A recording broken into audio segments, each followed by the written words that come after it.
I'm 29 and live in Denver. I work as a corporate strategist at a tech logistics firm, which means most people don't really know what I do. That's fine by me. I don't need to be seen. I just quietly move pieces behind the curtain and make decisions that change how teams work, how budgets shift, how brands launch. I like order. I like patterns. And I like staying out of the spotlight. I'm the second daughter. Camille is 31. My parents would never admit to playing favorites, and honestly, they didn't need to. It was obvious in 100 subtle ways. Camille was always the one with the personality. She was talkative, emotional, good with people. She cried during commercials. She hugged strangers. She once made a waiter cry tears of joy. I was the quiet one. I liked spreadsheets. I liked planning. I memorized multiplication tables for fun. If Camille was the heart, I was the head, and in our house, the heart always won. When Camille got a B, my parents told her it wasn't the grade that mattered, it was the effort. When I got straight A's for the third year in a row, they told me not to let it get to my head. When Camille got into a mid-tier college for public relations, they framed her acceptance letter. When I got a full scholarship to a top business school, they said I'd finally be independent. Camille floated through internships and temporary jobs, trying out different things, event planning, influencer management, a short-lived YouTube channel. I graduated, got my MBA, started consulting, and moved through the ranks. My work got results, but it didn't come with applause. That was always reserved for Camille. 2 years ago, Camille started obsessing over this company called Lysair, a luxury French skincare brand, just beginning to push into the US market. She called it her dream job before there was even a job to dream about. She followed all their social media, reposted their launches, even redesigned their Instagram grid for fun and posted it online like a fan-made portfolio.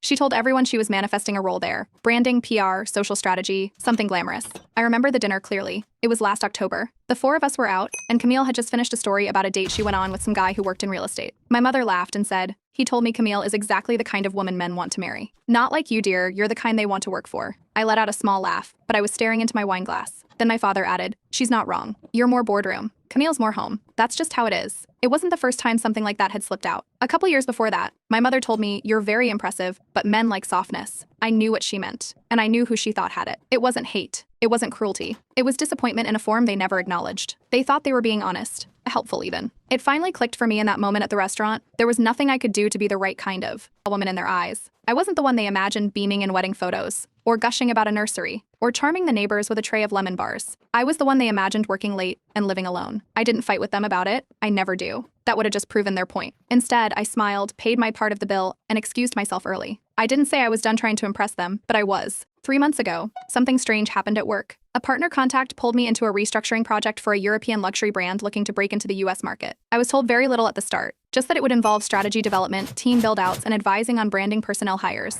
Everything came through a third-party agency based in Geneva. A week later, I opened a new file from the agency's portal. The client name was Lysair. I didn't react. I just kept reading. Then I checked my notes from Camille's old social posts. The timing made sense. Lysair was prepping their expansion for the upcoming spring. I remembered her talking about sending them resumes, cold emails, even joining a couple of their staff's LinkedIn discussion groups. I didn't say anything. Not to my colleagues, not to Camille, not to my parents. But something turned over in my mind. A slow, methodical awareness. I wasn't angry, not exactly. I didn't want to hurt Camille. But I also wasn't in the mood to sit back and let things play out naturally. I had influence. I had control over how we shaped this team, the types of people we were told to look for, the attributes the company wanted to prioritize. I wasn't going to do anything illegal, or even unethical, but I was going to use what I had. Strategically, no one needed to know. Not yet. A few weeks after I started working on Lysair's US hiring strategy, Camille sent me a text out of nowhere. It was a screenshot of an email from a hiring manager. She'd made it past the initial stage. They wanted to schedule a Zoom interview. She had added sparkles and hearts to the screenshot before sending it to me. I asked what role it was for. She said, "Content strategy lead." I already knew. That was one of the 5 key roles I was reviewing for Lysair internally. Every single resume passed through a shared system that landed directly on my desk for red flag vetting and compatibility analysis. The final decision didn't rest with me, but the hiring path began with my notes. Camille had no idea. Her application came in labeled with a random alphanumeric code, like all others. No names, no identifying markers. The only reason I knew it was hers was because I recognized the samples from her portfolio. She had shown me those mock-ups last summer, neon overlays, chunky fonts, get ready with me reels rebranded into ads. It was energetic, sure, but not timeless, not luxury. I went through it like I did every other application. Checked metrics, engagement strategy, long-term campaign viability. Her work leaned too far into internet trends. It was the kind of material that peaked fast and aged badly. Not wrong. Just not right for Lysair, a company trying to present itself as aspirational and European chic. I flagged the submission in the internal memo, not because I wanted to sabotage her, because it didn't fit the criteria. I used the standard internal phrases, style misaligned with brand vision, approach better suited for mass market appeal, recommend hold for future entry-level influencer outreach. No one knew it was me. Our system assigns reviewer IDs to keep the process blind. A few days later, a junior coordinator decided to move forward with a first interview anyway. They said it wouldn't hurt to screen her. Camille told the family it was her shot. She wore a white blazer and curled her hair for the Zoom call. She kept practicing her intro line. I asked her what questions she expected. She laughed and said she wasn't worried. The This was what she was born to do. 2 days after the interview, internal feedback came through. The hiring manager wrote, "Very enthusiastic, strong energy, but didn't feel brand appropriate, spoke more like an influencer than a strategist. Mentioned wanting to be the face of the next campaign." The final sentence was underlined. "Did not demonstrate understanding of brand hierarchy."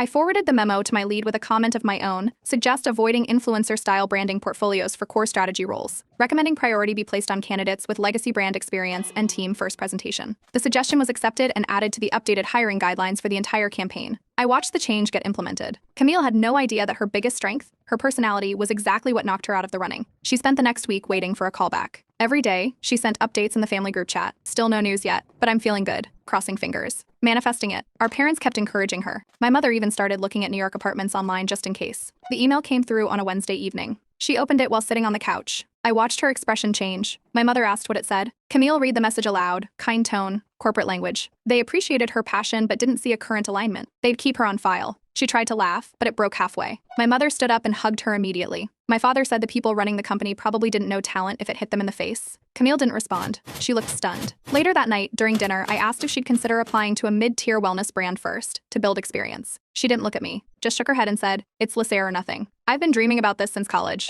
Our parents nodded. My father poured wine and made a toast to her future. Bigger things ahead. My mother posted an old photo of Camille holding a skincare bottle on her private feed, calling her a true visionary in waiting. No one asked about my work. That same week, I got a message from my director. She congratulated me on helping the team avoid some serious image risks in early recruitment, said my vetting process was razor sharp. I typed back, happy to help, and moved on to the next profile in my inbox. Camille never suspected anything. To her, it was just a missed opportunity, a tough break. She went on believing it was all timing, or maybe a picky executive. She didn't know her application had landed in my hands first. She still doesn't. About a month after Camille's first rejection, Lysair launched a new campaign focused on targeting Gen Z consumers. The move surprised a lot of people on the team. The company had been careful about maintaining its identity, polished, slow luxury, French elegance, but the board had decided to expand into younger markets without cheapening the brand, and that meant hiring fresh creatives who understood digital youth culture but still fit the tone. 2 new mid-level content strategist roles were posted. Unlike the last time, these weren't high-level positions with wide creative control. They were support roles, the kind where you contribute to visual narratives, work under the lead designer, and shape the content around approved templates. Camille applied the same day the posting went live. She didn't tell me right away. I found out when I saw her resume surface again through our internal database,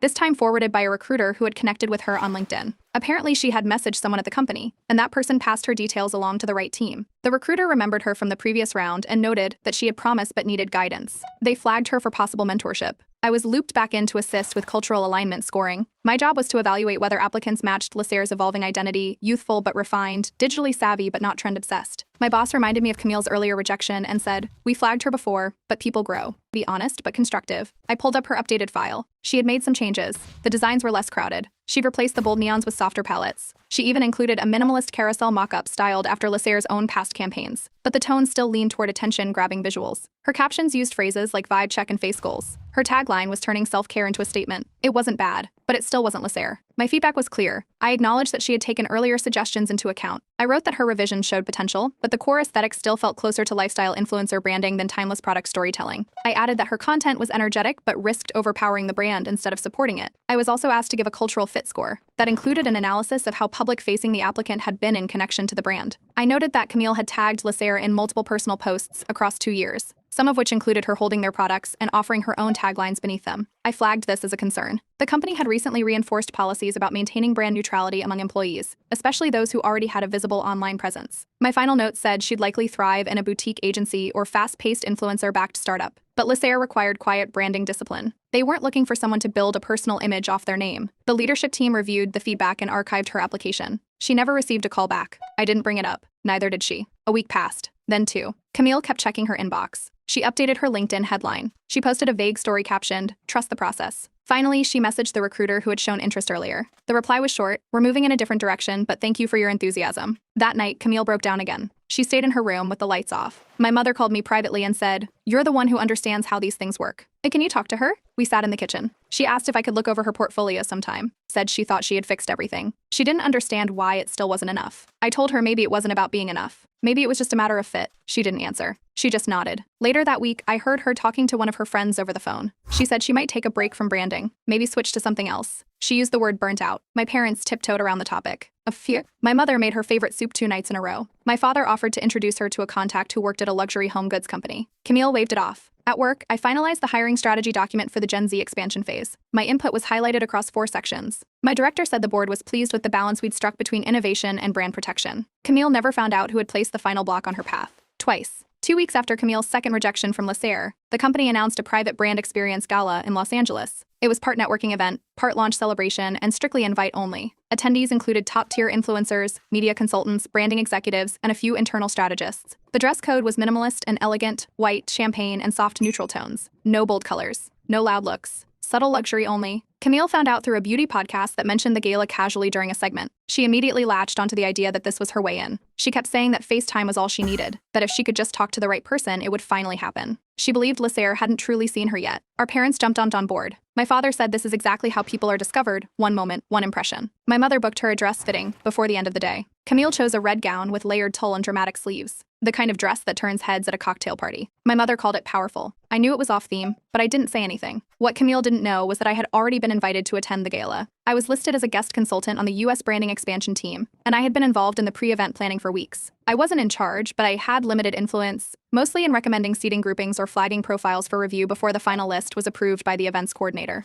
Camille tried pulling strings. She messaged someone she once collaborated with on a skincare brand giveaway, someone who had been tagged in a Lacer repost, and asked for a +1 spot. That email came through the internal event team, which I had visibility on. I passed along a polite note to the events team, suggesting they consider minimizing overlap from the influencer lifestyle space to preserve the gala's brand tone, though final approval came from the PR head. Her request was declined. I had access to the seating chart. My role didn't include final authority, but I could recommend groupings based on brand synergy. I placed Camille at a table with a few beauty micro-influencers who had under 20,000 followers and weren't aligned with Lacer's core image. I knew none of the major decision-makers would visit that side of the room for more than a passing greeting. I flew out to Los Angeles the morning of the gala. At the venue, I was given a press badge and placed at the consultant table near the head of the content development team. One of the European directors waved when she saw me. We had spoken on video calls, but this was the first in-person meeting. She introduced me to 2 of the board advisors before the doors even opened to the main floor. When Camille walked in, I saw her almost immediately. She had her hair done in waves and wore the red dress with confidence. Her smile froze slightly when she realized almost no one else was wearing bold colors. Everyone around her blended into the soft aesthetic of the space. Cream suits, ivory gowns, pale pastels. Her dress stood out, not in a good way. She scanned the room, clearly looking for familiar faces. I watched from across the venue as she approached a Lacer creative lead near the drink station, only for him to be pulled into a media interview mid-conversation. She hovered for a few minutes, then moved toward the snack tables, pretending to browse Horace D. O'Evers while checking her phone. 2 influencers she followed on social media passed by. One nodded at her, but when Camille tried to start a conversation, they quickly turned toward someone else, mid-laugh, and walked away. She paced between seating areas, not sure where to settle. During the second hour, a panel discussion began.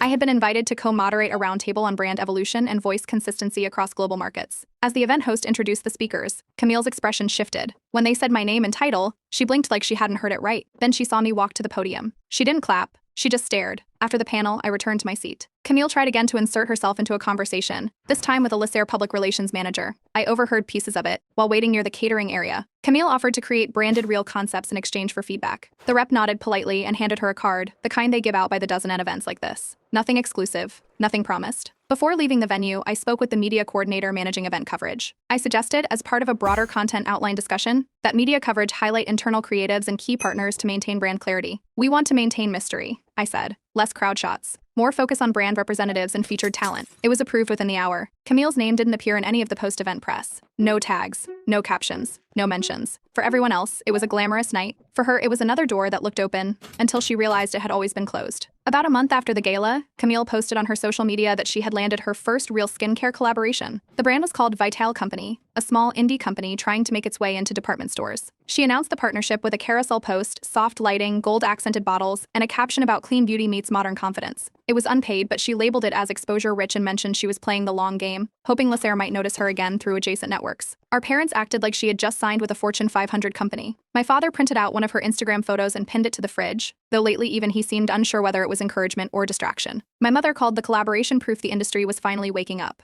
Camille had a vision board out by that evening and said she was going to shoot a full campaign reel in 3 parts. Coincidentally, Vital Company was already on my radar at work. Lacer had quietly flagged them as a possible acquisition candidate the previous quarter. My team was currently gathering research on their voice, consumer engagement, and brand structure. One of my tasks was to compile notes on their influencer strategy. I pulled their current outreach list and found Camille under the unpaid trial tier. Her name was logged with 3 scheduled posts and a tentative live stream. I didn't remove her from the list. I flagged her profile under brand fit observation. I noted that her content leaned heavily on current trends and often used humor or exaggeration, which clashed with Vital Company's stated pivot toward clean, elegant, and instructional content. I referenced her previous work applying product during a dance routine on TikTok and categorized it as tone mismatch. It wasn't personal, it was analysis. I shared a performance analysis memo with the acquisition team, pointing out risks in partnering with brands relying too heavily on uncontracted influencer campaigns, especially those with visual tone inconsistencies. I included a recommendation that future influencer partnerships should be reviewed through a brand risk lens, especially when aiming to align with luxury standards. The memo triggered a roundtable. Lasser's branding leads agreed to slow down their due diligence with Vital Company. They requested additional audits on the company's influencer policies and paused all exploratory meetings for the next cycle. The tone shifted from interested to tentative. By the end of that week, Vital Company's founder was notified that Lasser had frozen the talks. Internal emails on their end showed concern over inconsistent branding and low-tier influencer output.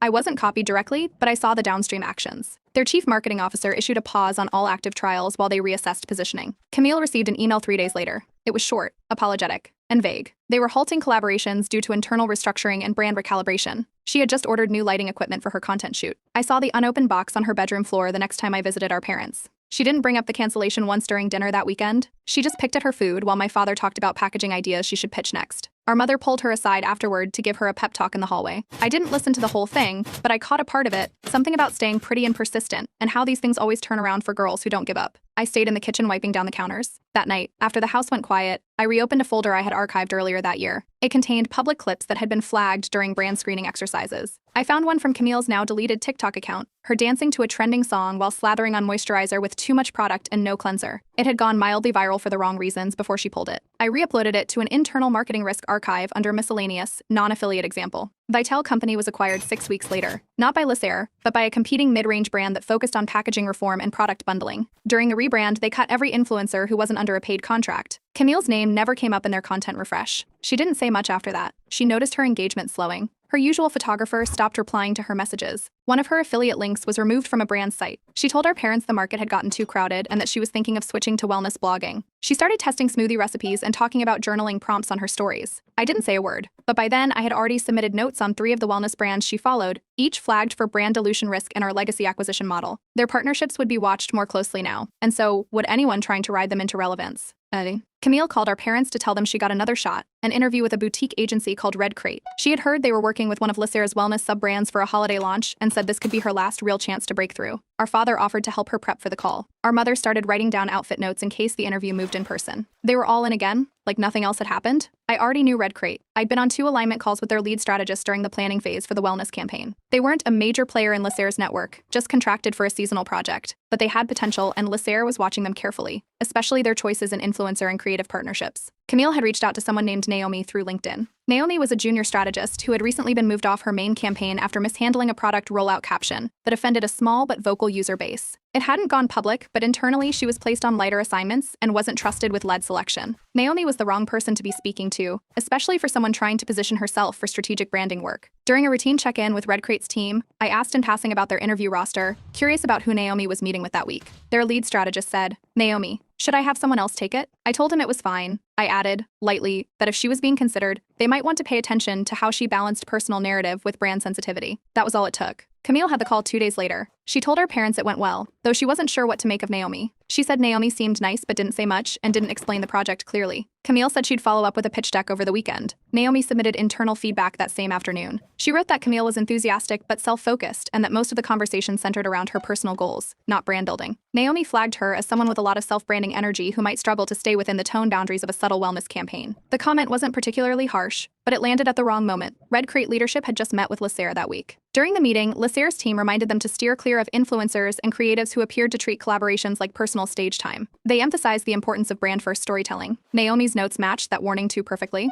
Camille sent her pitch deck on Monday. It was a 14-slide presentation, mostly cream and beige tones. Slide 3 featured a campaign concept titled Skin First, Fame Second. Her face was on every mock slide, holding bottles, sitting on counters, lounging with a silk robe and a clay mask. Her name was watermarked on the layout. It looked more like a personal lookbook than a campaign pitch. The file got circulated internally at Red Crate for review. One of the assistants screenshot slide 3 and sent it to the group chat with a single caption, "Nope." The deck was never replied to. No thank you. No rejection email. They ghosted her entirely. Camille tried to wait it out. She refreshed her inbox hourly for a week. Then she broke. I overheard my father on the phone telling her to stay calm, that it was just one call. Camille started crying. She said she didn't understand what she was doing wrong, that she followed every step, fixed her tone, dressed the part, pitched the visuals. She couldn't figure out where she kept missing. The next day, my mother tried to console her again. She said maybe she should consider a different approach, that sometimes quiet success is still success. Camille snapped and ended the call. After that, small things started changing. She removed the pitch deck link from her website. Her Instagram stories went quiet for several days. She stopped checking her DMs out loud in the living room. At family dinner, she only gave one-word answers. She didn't ask our father to take new headshots like she usually did. Her smile and photos shrank by just a fraction, but enough for our mother to notice. I took one last step. I removed Camille from my LinkedIn connections. Then I reset all my visibility settings to private. No endorsements, no mutual links, no overlaps. My role with Lasser was never public, and now it never would be. Camille could keep chasing shadows, but she would never trace them back to me. 2 months after the Red Crate fallout, Camille made a quiet comeback. She told our mother over brunch that she was done chasing flashy gigs. She said she wanted to focus on something slower, more grounded. That same evening, she posted a muted reel with piano music in the background and a caption that read, "Grace over grind begins today." It was a full rebrand. She changed her blog layout to a beige and eucalyptus green palette, removed her older pages, and swapped her bold Instagram captions with quotes from poets and wellness writers. Her profile bio now said, "Soft steps, strong roots, living slowly with purpose." The neon filters were gone. Her new photos were soft lit, candle heavy, and usually featured books, tea, or her dog napping on linen sheets. Our mother loved it. She sent Camille a gift card for a sustainable clothing brand and said it was exactly the kind of elegance this family needed. She printed out Camille's new blog header and pinned it to the fridge in place of the old collab flyer. My father joked that this was finally something he could show his friends without squinting, but I knew what she was doing. She had studied Lasser's branding. The entire Grace over grind concept was a mirror of Lasser's tone, subtle elegance, introspection, whisper-level branding. It was clear she wasn't just trying to be more authentic. She was realigning for another attempt. And I already knew where she was going next. She joined a local wellness panel at a co-working space, where she spoke for 10 minutes about the pressure to build personal brands in an oversaturated world. She talked about burnout and boundaries. Near the end, she said something about having a sister who never quite believed in what I do and how not everyone claps when you grow. She didn't use my name. She didn't have to. The following week, I reached out to a boutique agency called Sable & Rhodes. They were on a shortlist for Lasser's 2025 Silent Excellence campaign, a global refresh project that aimed to highlight subtle, emerging lifestyle voices. The agency had a reputation for quiet storytelling and long-form collaborations. I had a contact there from a previous project and sent a message referencing a few new platforms they should be aware of. Emerging blogs trying to mimic the minimalist brand space too quickly. I included a link to Grace over grind. I didn't editorialize. I just pasted side-by-side screenshots of Camille's old TikToks with neon overlays and bold makeup routines next to her current herbal tea flat lays and soft-spoken captions. One file, labeled before, time-stamped from just 10 months earlier. One labeled now. Sable & Rhodes held an internal meeting the next day. My contact forwarded me the summary, saying they had discussed Grace over grind under their case studies of personal brands with identity inconsistency. They added her name to a private list labeled brand risk, unverified tone shift. It wasn't a hard blacklist, but it flagged her for any future consideration as a pass with caution. A week later, Camille sent in a cold pitch to their upcoming Voices program. She framed herself as a slow living advocate and mentioned, vaguely, that my sister and I are both in the brand space now, but I'm the one speaking to hearts. She attached a PDF of content themes and offered to shoot a pilot campaign for free if selected. They replied 2 days later, "Thank you for your submission. We are moving in a different direction." Camille didn't say a word about it, but she stopped posting for 3 days after the reply came through. Then she uploaded a single photo of her dog curled up on a throw blanket. The caption said nothing. At the next family dinner, Camille sat quietly. She picked at her food and barely touched the wine. My father asked me how work was going and if the European office was flying me out again. My mother complimented the watch I was wearing and asked if I had picked it up during my last trip. Camille didn't react. She just stirred her pasta and nodded whenever someone spoke. As we were leaving, Camille followed me to the driveway. She didn't argue. She didn't accuse. She just looked at me for a second before saying, "I guess some doors just don't open, no matter how long you knock." I told her maybe it just wasn't her lane yet. She nodded and went back inside. After that, her posts changed. Not all at once, just slowly. She stopped tagging brands. She didn't post pitch captions anymore. Her photos turned more into casual moments. Her dog, her garden, a shelf she repainted, a loaf of banana bread that flopped in the oven. No strategy, no hook, just life. Camille never found out. She still doesn't know for sure what happened. She believes she tried everything, but sometimes she wonders if someone close just didn't believe in her. That timing was off. That the market shifted. That maybe she wasn't meant for the stage. But the truth is, there was no stage. I folded it up, moved the lights, and shut the entrance before she even arrived. Not out of hate, not out of revenge, just alignment. I didn't destroy her dream. I rerouted it, and she walked the long way around, never realizing I had drawn the map.